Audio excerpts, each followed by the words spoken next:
Parfois, il faut dire la vérité, tout simplement. Nous sommes au bord d'une troisième guerre mondiale. Je sais que beaucoup d'entre vous n'y croient pas ou n'y croiront pas, car, disons les choses franchement, nous avons été entraînés à être des lâches.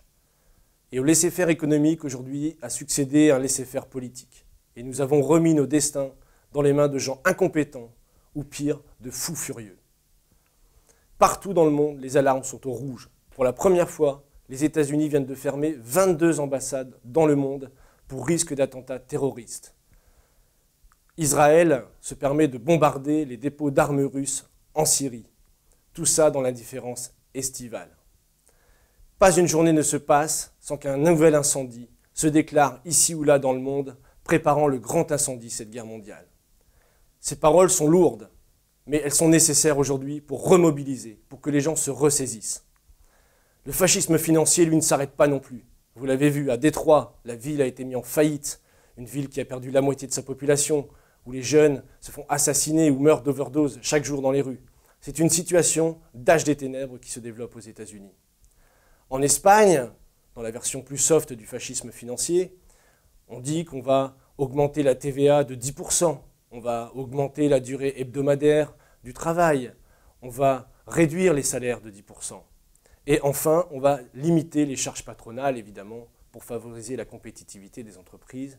Et après toutes ces mesures, évidemment, tout ira mieux dans le meilleur des mondes possible. Voilà ce qui se passe aujourd'hui et voilà pourquoi vous devez vous ressaisir. Hollande, quant à lui, prépare son université d'été de La Rochelle où la mobilisation est très faible et les gens sont très mécontents. Beaucoup de gens aujourd'hui déchirent leurs cartes face à la soumission de notre gouvernement ou cette absence de gouvernement face à cette oligarchie financière qui soumet les peuples petit à petit. Hollande, nous dit-il dans la presse, il déambule dans les rues de France pour encourager le frémissement de la croissance économique. Voilà comment nous considèrent aujourd'hui nos dirigeants. Chaque moment est important, mes amis. Chaque instant perdu est un instant gagné pour cette oligarchie financière qui, elle, n'a pas pris de vacances et chaque jour, un petit peu plus, prépare le chaos. Vous le savez, notre arme, c'est le Glass-Steagall Act, la séparation des banques. Ce n'est pas une mesure technique, ce n'est même pas un changement de système économique. C'est prendre Wall Street, prendre la City de Londres à la jugulaire et les rayer de la carte une bonne fois pour toutes, pour enfin nettoyer les écuries d'Augias et relancer une grande politique de développement à l'échelle internationale.